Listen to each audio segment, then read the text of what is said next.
Hey everyone, I'm an old guy, turning 60 this year. My first grandkid was born 3 years back. Let me tell you something. I've met all kinds of people from around the world. I've dealt with my fair share of crazy folks and oddballs too. But out of all of them, there's one person who stands out as the biggest nutcase, and that's none other than my wife. Maybe it's because she's a good 10 years younger than me. She's really into herself. She usually goes for what's easiest for her, even if it messes with others. And not only that, when she doesn't get what she wants, she's super forceful and pushy, no matter how much we discuss it. Her ways never changed. So in the end, I just gave up and tried not to let it bug me. But I couldn't ignore what she recently did. It was beyond forgiveness, and it shook me to the core. Let's go back 3 years. My son finished up at a military academy. Right after, he got hitched and soon became a dad. One day he came to our place with his son and wife. He had a favor to ask my wife. He explained that his paycheck alone couldn't handle the family expenses, so they decided his wife needed to start working too. He wondered if my wife could babysit his kid during the week while they were at their jobs. He mentioned it would only be until the kid was ready for preschool. He offered us $1,000 a month if my wife said yes. I wasn't keen on my wife looking after my grandson. She's not really one to care about others. They probably didn't realize what a bad idea it was then. Anyway, my wife agreed to watch their son. I was about to retire, so I'd be home more often. I could chip in sometimes instead of my wife. We told our son we'd take care of our grandkid. I was anxious for the times when I couldn't be there to watch him. My wife was the last person who should handle babysitting. Before long, my son's family moved into a house near ours. When my daughter-in-law's maternity leave was up, she went back to work, and we started watching our grandson. He was a bit over a year old and just figuring out how to walk. He was the cutest kid I've ever seen. It took me back to when my son was that age. They looked so alike. It made me all nostalgic to see him and remember those times. I had some stuff to do later that day, but I wanted to hang out with my grandson for around an hour before I had to head out. I was playing pretend chase with him around the house to help him practice walking. We had fun with all his favorite toys. That's when I heard the front door open. I walked over to see who it was, but it wasn't someone arriving. Turns out, it was my wife leaving. I figured she might be taking out the trash or something, but after a minute or two, she didn't return inside. Time passed. 5 minutes, 10 minutes, even half an hour, and still no sign of her in the house. I gave her a call to see what she was up to. I asked where she was and mentioned that I had to leave soon. "Why aren't you back yet?" I inquired. She replied that she had stepped out to take care of something and assured me she'd be back shortly. She asked me to look after Robbie a bit longer. I told her firmly, "You really should try to come back as soon as possible. I need to hit the bank before it gets crowded and I've got lunch plans with a friend." So I waited and waited. But she didn't return. And she wasn't answering her phone either. I had already told her when I needed to meet my friend, but she still wasn't back. If I waited much longer, I was going to be late. Reluctantly, I gave my friend I was supposed to meet a call. I said, "Hey Billy, listen up. I'm kinda stuck at home right now watching my grandson. My wife was supposed to be back by now, but she's still not here, and she's not answering her phone. I'm really sorry, but I think we'll need to change our plans." My friend said he got it and that it's all good. No need to stress about it. Just give me a heads up when you're available and we can reschedule. I really didn't like calling off our hangout at the last moment. It kinda makes me look bad, even though it's really my wife's fault. I was pretty upset with her for taking so long to come back. Finally, around 3 o'clock, she showed up at the house. I was pretty mad when I asked, "Where were you?" Thanks to you, I had to bail on my friend. She didn't seem bothered at all. She said, "Well, I wanted to get back sooner, but a few things came up and I lost track of time." She didn't even say sorry, acting like it was no big deal. I shot back, "You promised you'd look after Robbie. That's what you should have done. You have a responsibility now that you can't just ignore. You're not looking after someone's pet. You're looking after your own grandkid." She rolled her eyes and sat down next to little Robbie. Before long, my daughter-in-law came to pick up her son. And of course, my wife acted like she had been watching him all day and told her how well-behaved he'd been. Naturally, my daughter-in-law believed her. She didn't have any reason not to do it. I wanted to speak out, but I held back. What I wanted to say was she shouldn't get any credit because she didn't really do anything. It was me who looked after Robbie from morning till 3 o'clock. while she was out shopping or doing who knows what all day. I didn't want to cause a scene, so I kept quiet. It didn't take long for my suspicions to be proven right. My wife had no intention of watching her grandson in the morning when my daughter-in-law dropped off Robbie. She would be there to welcome her and take him inside. That was pretty much the only time she spent with Robbie during the day. Once she put him in the living room with me, she'd vanish and only return a few minutes before Robbie was supposed to be picked up. I'd call her every time she left the house, and she'd say the same thing. "I won't be gone for long." But obviously, that was a lie. She was gone almost the entire time Robbie was at our place. I scolded her and questioned, "Why did you agree to watch him if you weren't going to actually do it?" She shot back, "I never said I would. I've got my own stuff to take care of. He's your responsibility." She gave me attitude, saying, "You're a parent. How could you say something so cruel? You're basically ditching your own grandkid." She acted like all I had to do was play with him and put him down for a nap. She talked about responsibility, but that's her duty as a grandfather too. It's like the minimum she can do. If she can't handle that, maybe she shouldn't even be around him. I shouted, "You agreed to this. You're the reason he's here now. How can you put the blame on me?" My wife fired back, "I thought it was clear I was speaking for both of us. Isn't it strange that you're acting like it's only my job? We're both supposed to look after our grandson. It's crazy to say I should be the sole caretaker." Things were getting pretty heated. It was obvious she wasn't about to change her stance, and we couldn't take back her offer to watch him. I never imagined my retirement would turn out like this. I had plans to enjoy my time in my own way, not be stuck as a babysitter. Her arguments didn't even make sense. She kept going on about our shared responsibility when in reality, I was the only one actually watching him. She claimed she was busy throughout the day, always running errands, and then needing to make dinner once she got back. She probably spent maybe 10 minutes actually keeping an eye on him, and if that wasn't enough, she'd keep most of the money for herself. My daughter-in-law was paying her to watch Robbie, but she'd take 80% of it and toss me the remaining 20%. In reality, I was basically the one taking care of Robbie all on my own. How did she come to think she deserved nearly all that cash? When I confronted her about taking such a big portion of the money, she responded with, "Obviously, I deserve more than you. I'm the one cooking, cleaning, and doing laundry. It's only fair I get a bigger cut. But I'm being nice and letting you have some." I scolded her, saying, "You're using my retirement money for those things. Why should you also get extra money?" She acted all high and mighty, saying, "I'm doing more now that Robbie's here. I should be compensated for the work I'm putting in. The retirement money is a separate matter." It felt like I was trying to talk to a brick wall. No matter what I said or how logical my argument was, it was like talking into thin air. I was getting seriously worked up. At my age, I shouldn't have to argue about absurd stuff like this. Eventually, I just gave up. But that wasn't the end of her antics. When the weather got better, I didn't want to stay cooped up inside all day with Robbie. We'd hold hands and go for walks. He really enjoyed the park, so we went there often too. I really enjoyed hanging out with him at the park, especially when we were on the playground. One day while I was at the park, I met an older lady who was there too. She was looking after her grandkid just like me. She introduced herself as Evelyn. Actually, I shouldn't call her older, since she was only a couple years older than me. The main giveaway that she was a grandma was that she had her granddaughter with her. She looked surprisingly great for her age. You'd never guess she was older than me. It was quite a coincidence. We both happened to be at the same park with our grandkids when we crossed paths. We got to chatting about taking care of our grandkids, their ages, what we fed them, what games we played. We ended up really hitting it off. Robbie had a blast at the park with the other kids. He enjoyed being with me, but he definitely liked hanging around kids his age too, especially Evelyn's granddaughter. My new friend and I swapped phone numbers. We'd always get in touch before heading to the park with our grandkids. One day, I got a call from Evelyn. She told me that the library where she volunteers was organizing a kids class. She said it was all about sensory development, aimed at sharpening the 5 senses of young children. She asked if I wanted to bring Robbie along. She mentioned she was going with her granddaughter. I told her I'd be excited to join in. And you know what? It turned out to be a blast. There were loads of 3D puzzles and interactive stuff for the kids.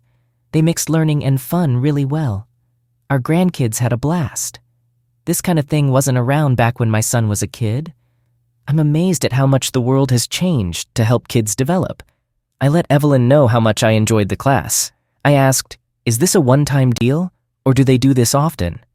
I mentioned that I'd love to get Robbie into more of these activities. She filled me in that the library runs these classes every week, so we both got our grandkids signed up for the weekly sessions. I started taking Robbie there every Wednesday. On the other days, he and I would still hit the park. In the beginning, Evelyn and I had signed up for different class days, but the library's parking was always packed, and finding a spot was a hassle. I offered to drive Evelyn and her granddaughter, so she switched to the same day as Robbie's class. It actually worked out nicely because her place was on the way to the library. She thanked me by baking cookies and giving Robbie cute little treats. She even brought out a whole apple pie once. She knitted him a pair of mittens that matched the ones she made for her granddaughter. Things were going awesome for about 6 months. Things were good until my wife got involved. One day when I was home with Robbie, my wife went out like usual. But this time, she didn't go shopping. She went over to Evelyn's place. She started accusing her of having an affair with me. She caused a huge scene, shouting about how Evelyn was trying to ruin our marriage and bring disgrace to her. I think my wife picked up on the fact that Evelyn and I were spending a lot of time at the park together, so she jumped to the conclusion that we were having an affair. Evelyn's husband heard the noise and came outside. My wife explained to him how Evelyn and I were spending so much time together and how she believed we were having an affair. My wife demanded he keep a close watch on her from then on. She even started blaming him for what she thought was happening. She was pointing fingers at him saying, "This is your fault. You should have realized what was going on. You have no clue what your own wife does once she's out of the house. How could you be so clueless?" But really, she was the one who had no clue. How could she just jump to conclusions without knowing anything? Only someone acting crazy would go to someone's house and accuse them of cheating without any evidence. She was screaming so loudly that the whole neighborhood probably heard. I felt terrible for Evelyn knowing her through all this. She usually led a quiet life. But that day was different. Her husband finally got a word in and told my wife that Evelyn was looking after their granddaughter when she left the house. But my wife wasn't buying it. Her outburst continued into the next day. That's when Evelyn called me up. "Fill me in on what happened. What's up with your wife? She came over here and created a big scene. What did you say to her? You must have said something that set her off and made her angry enough to come down to my place and yell at me." Evelyn gave me the whole story of what went down. I was horrified. I had no clue my wife had done something like that. I told Evelyn just that, and that I had no understanding of what was going on in her mind. I apologized repeatedly. I felt awful. I checked if things were okay with her husband. I suggested I'd go straighten things out and talk to my wife if it would help. Evelyn responded, "I don't think that's a good idea. If your wife discovers you came here, she'll go even crazier. It's probably best if we stop communicating. Please erase my number. I'm going to do the same. Let's just act like we don't know each other. If we bump into each other at the park, let's treat it like a chance encounter. At my age, I never imagined I'd have someone scream at me like that." The whole neighborhood could hear it. It was truly embarrassing. I had zero clue about what was going on in my wife's mind. I apologized sincerely one last time to Evelyn and then hung up the phone. She was such a kind lady. We were both dealing with the same situation, watching our grandkids. But we became real friends beyond that. Leave it to my wife to mess up something like that, even for herself. This was a new low. The chaos wasn't only happening for Evelyn and her family. My wife returned from her visit to Evelyn's just as my daughter-in-law was arriving to pick up Robbie. She looked frantic and ordered my daughter-in-law, "Jimmy, come here right now, we need to talk." My son came over to the house and my wife had all of us sit down at the kitchen table for a talk. At this point, I had no idea what she had done or where she had been. This was before I spoke with Evelyn on the phone. I sat there and listened as my wife yelled, "You're useless! Your father is having an affair!" We were all taken aback, staring at her. That was quite an audacious accusation. We were all shocked and bewildered. My daughter-in-law interrupted, saying, "Mom, what are you talking about?" My wife then pulled out a picture of Evelyn and me at the park. Who knows when she took it? It was a photo of us sitting on a bench together. And not just that, she even had pictures of her and me together in the car. My son and daughter-in-law gazed at the photos. My wife confidently exclaimed as she showed her evidence, "Check this out. Your deadbeat father is spending all his time with some random woman. Look here. Here he is getting a cake from her. She was even cooking dinner for him. Look, I did my research on this woman. I followed her. She used her grandchild as an excuse to get closer to him and started going on dates with him. They were going all around town together, flaunting their affair for everyone to see. What a sad, lonely woman. Look at her. You can tell she's a no-good old hag. She tossed down another picture. Here they are, sneaking around the library together. They used their grandchildren as a cover for their love affair. With her arms crossed, she waited for our reactions to her detective work. My son and daughter-in-law silently turned to me. I could see their eyes saying, "Dad, how could you do something like this?" It crushed me to see them look at me that way. I was being labeled as a cheating old man. Clearly it wasn't true, but somehow I couldn't find the words to protest against what she was saying. I needed to defend myself, but I was so stunned and speechless. After a few moments, I came back to my senses. An affair? How could you come up with something so absurd? She and I got to know each other at the park where our grandkids were playing together. We both attended a kids' class at the library. I drove us all there. That's why we were in the car together. I laid out my explanation and waited to see how she'd respond. As expected, my defense didn't matter at all. It was as if I was speaking a completely different language. She didn't pay attention to a single word I said. To be honest, even if she did listen, it wouldn't have made a difference. She yelled, "How could you do this to me? I work my tail off for you. Is this how you repay me for everything I do? How could you cheat on me? That woman is like the devil. She probably pushed you into this even though she knew you were married. A few cookies were all it took to lure you in. You weak-minded fool. You and her both make me sick. What else did she do? How deep does your affair go? What did you say to her? Did you promise to get a divorce so you could be with her?" She wasn't just jumping to conclusions. She was pole vaulting to them. She was going all out to uncover this imaginary affair she believed I was having. I foolishly tried to reason with her and explain that she was being completely unreasonable. She wasn't having any of my explanations. I told her, "I'm not going to sit here and let you call me a cheater and a liar. This is totally unacceptable. You're making assumptions without any proof just because we're friends. You need to stop this right now." She kept throwing out one ridiculous claim after another in a frantic way. I made one last effort to defend myself. "I'll say this one more time. Evelyn is just a friend. Nothing more." We met when Robbie and her granddaughter started playing together at the park. They became buddies. I got in touch with her when Robbie and I went to the park so he could play with his new little friend. We attended a sensory development class at the library. Both Robbie and her granddaughter enjoyed it, so we signed them up for more sessions. You saw her in the car with me because we were going to those classes together.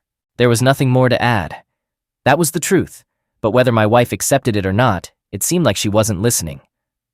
My wife continued to scold me. I've never heard of a cheater admitting it up front, saying, "Yes, I'm having an affair." Of course, you'd come up with a complex story. Cheaters always create stories to save themselves. And believe me, I know plenty of people who've had affairs like you. Don't pretend there was nothing going on between you two. You were hanging out every day. Do you really think I'm naive? I've seen women like her in the past. They pretend to be sweet and innocent to get close to a man, then use him for money. And you, being the gullible guy you are, fell for her tricks from day one. From now on, I'm taking charge of all the finances at home. Give me all your debit and credit cards. And don't forget the money we make from looking after Robbie. That's all going to be mine now. I told her there was no way I was agreeing to that. I had already given her access to an account, and I had put half of my retirement money in there. We had agreed that it would be our main source of funds, but we would also keep separate accounts for personal expenses. I absolutely refused to let her control my personal account. She argued, "I know that awful woman is after the money, and I don't trust you enough not to give it to her. I have to watch it to prevent that from happening. You should be grateful. I'm safeguarding our finances. Otherwise, that witch would bankrupt us." She kept on and on about how things had to be done her way. No matter what I say, it's like you're not listening to the truth. It's not worth my time anymore to keep explaining the same thing over and over to you. I turned to my son and his wife. Your mother is completely out of touch with reality. You two should go. I'll handle her. That's when I realized the worst-case scenario was unfolding. It seemed like they were actually believing her. They were taking her side over mine. The whole situation left me drained and with a pounding headache. After my son's family left, the confrontation with my wife continued. How could you accuse me of that in front of them? You have no idea what you're talking about. What's gotten into you? She insisted she had all the evidence she needed. It's right here. You and her spending all your time together. It's sickening. Having an affair at your age. I yelled back, I'm the one taking care of Robbie all by myself, and now on top of that, I have to deal with your false accusations. I've had enough. Starting tomorrow, you're going to watch him. No more excuses. It's time for you to step up. Of course, she refused. Do you think I'd let you off the hook like that? Absolutely not. Who knows what you'd do if I had to be home with Robbie all day? I want you at the house with Robbie. I don't trust you on your own. End of story. How low does someone have to stoop to use their own grandchild as a way to imply an affair? It's truly awful, to be honest. I never thought I'd feel this terrible, even if I were really having an affair and got caught. My life was turned upside down because of an affair that never even happened. I never thought my retirement would turn out this way. I felt like I was losing my sanity. And if you thought that was the end of it, you'd be mistaken. It was around 2 months later that things took an even more unexpected turn. What unfolded next made the chaos around the made-up affairs seem insignificant. My wife, at 50 years old, discovered she was pregnant. She found out when she was already 16 weeks along.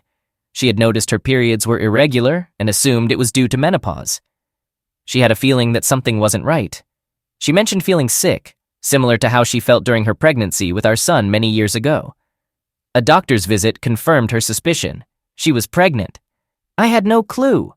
I didn't pick up on any signs that she might be expecting. Here's where things get tricky. We hardly spoke a couple of words to each other after she accused me of having an affair. Needless to say, our closeness came to a screeching halt after that incident. She barely acknowledged my presence. There was only one instance I can recall when she tried to be close with me, and it was completely out of the blue. She hadn't approached me that way in years. I was taken aback. I asked her what had brought this on. I couldn't resist her advances, and eventually, I succumbed to the temptation. Despite knowing I shouldn't, I gave in anyway. It turned into a night of passion that I hadn't felt with my wife for years. About a month later, my wife woke me up while I was asleep. She whispered that she was pregnant. I was utterly shocked. Pregnant at your age? I exclaimed. She chuckled and replied, What do you mean by at my age? I'm not that old. Women can still have babies when they're my age. Let's not mix up our ages. I'm just 50. If I were 60 like you, it might be a different story. It's not so strange for a woman of my age to be pregnant. Haven't you remembered our passionate night together? Don't act so surprised. I was skeptical. A man my age shouldn't be so easily able to get a woman pregnant, I thought. I insisted there must be some mistake. My wife assured me that if a considerable amount of time had passed since her last encounter with a man, it was quite possible for her to become pregnant. She told me not to voice any more doubts, emphasizing that regardless of my belief, it had happened. Initially, I felt a mix of shock and disappointment. I was on the brink of becoming a father again at the age of 60. As I dwelled on the idea, I found myself getting more and more excited. My grandson was such a sweetheart, and I absolutely enjoyed playing with him. If I were to have another child of my own, I just knew they would be equally adorable.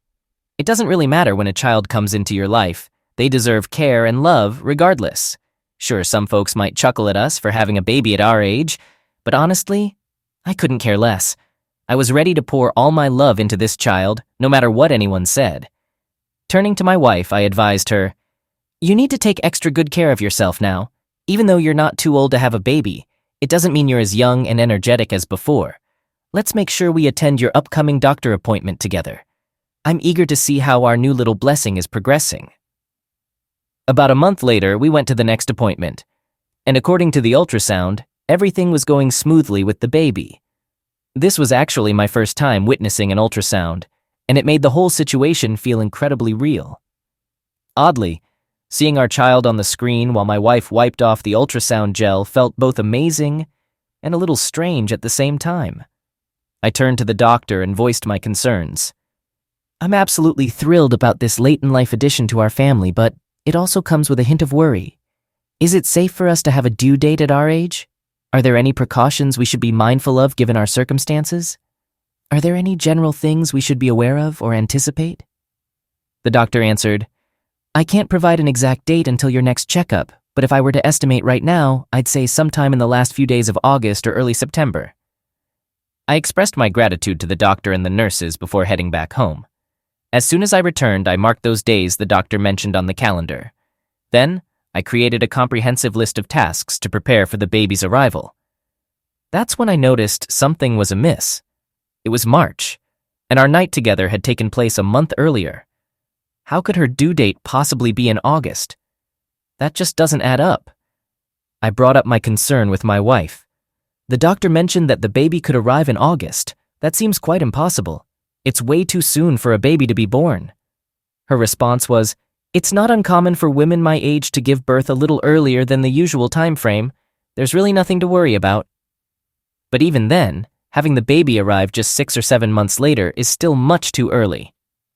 While I know that some babies are born a bit before the standard 9-month period, a 7-month birth usually indicates there were complications or an emergency situation.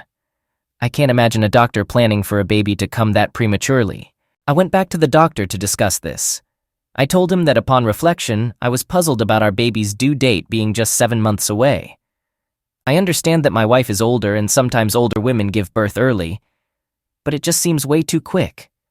The doctor assured me that the baby appears to be healthy for now. Your wife is in her 16th week of pregnancy.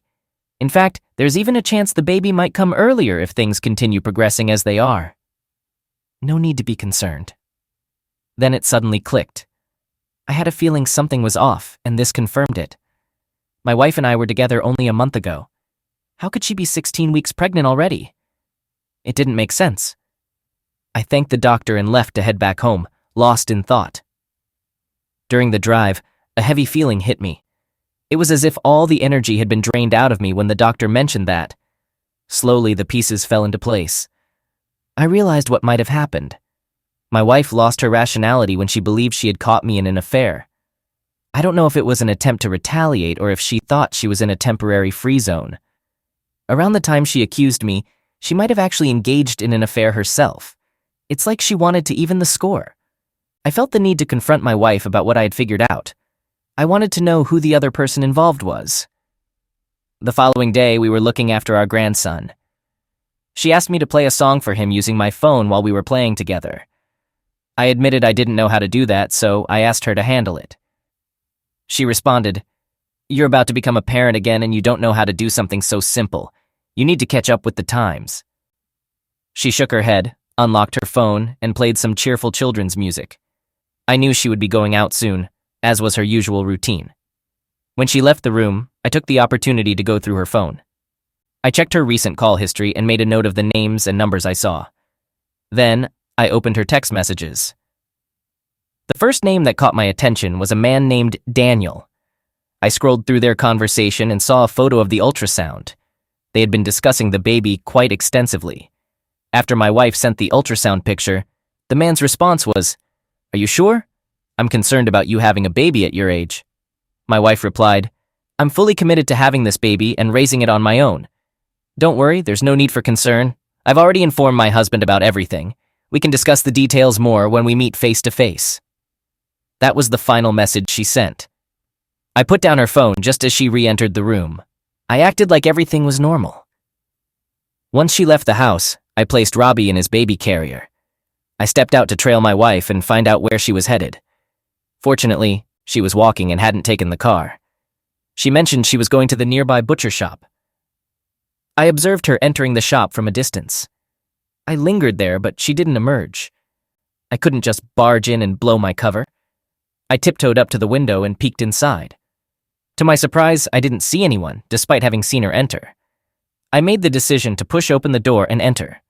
The bells hanging on the door jingled as I walked in. The butcher hurried out from the back, still putting on his uniform and a bit out of breath. He appeared to be in his 40s. I said to him, "I'm here to find a person, not to buy meat." My wife must have recognized my voice. I noticed her peeking her head out, seemingly from the office. We locked eyes immediately. In a panic, she hurriedly closed the door, probably hoping I hadn't noticed. Swiftly, I rushed to the door and swung it open. Inside, my wife was lying on a bed covered with a blanket. "What's going on?" I demanded. "Come out here," I insisted. The butcher raised his voice, questioning, "What's happening? Who are you?" I shot back, "I'm her husband." His eyes widened and his mouth hung open in shock. He turned to my wife and yelled, "It's your husband! You need to come out right now." Addressing my wife again, I asked, "What's happening here? Explain yourself. Why are you here?" She responded, "I came here to buy some meat and then somehow ended up in this room." I shouted, "That doesn't make sense. You need to come out and bring Robbie home immediately." Once she left the room, I turned my attention to the butcher and began to interrogate him. "What's really going on here? Don't even try to lie. I'm aware that my wife is pregnant with your child. If you don't tell me the truth, I'll call my son down here, and we'll get the answers out of you one way or another." The butcher hesitated, but eventually started explaining. It turned out my wife was a regular customer at his shop. He mentioned he had been married but got divorced not long ago. My wife had learned about his situation and had been trying to support him through it. Eventually, he started feeling a strong attraction towards her. This happened more than 2 years ago. It made sense why she was constantly leaving the house every day. Their connection deepened, and it eventually led to her becoming pregnant. He admitted he didn't plan for things to turn out this way. According to him, things spiraled out of control. He also revealed that there was another woman he was in a relationship with, someone he was considering marrying again. However, his plans changed drastically when he found out about my wife's pregnancy. Now he's uncertain about what steps to take next. I was left standing there, utterly speechless. She tried to shame me, accused me of an affair, all the while she was the one actually cheating. A 50-year-old woman having an affair and getting pregnant? It's quite unbelievable, isn't it? And to top it off, it was with a 40-year-old divorced butcher. My wife must have enjoyed the attention from a much younger man, even if he wasn't only interested in her. Unfortunately for both of them, their secret world came crashing down. It's something I never would have imagined in a million years. I waited outside my house until my daughter-in-law finished her work and arrived to pick up Robbie. When she got there, I welcomed her inside the house. My wife's mood shifted as soon as she spotted us entering the house. I proceeded to share everything with my daughter-in-law. I recounted the entire story the butcher had told me. The affair, my wife's pregnancy, and her attempt to deceive me into believing the child was mine. I held nothing back, laying out the unvarnished truth about the situation. I confessed that I had let many things slide over the years, enduring more than I cared to discuss. But this was a breaking point. I couldn't allow her actions to go unaddressed. She displayed clear signs of being a psychopath. Enough is enough. I've reached my limit. I'm considering getting a divorce.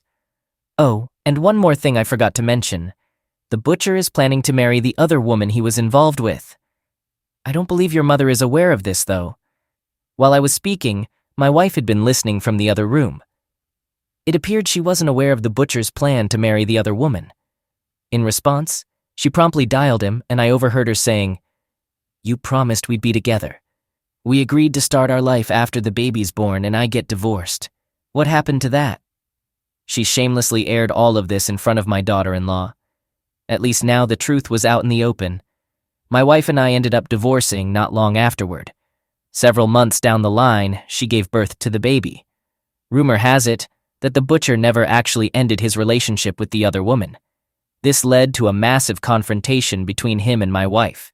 He strung her along, making her believe they'd build a new life together once the baby arrived. But the reality was different. At 50 years old, she was left divorced with a newborn and no support.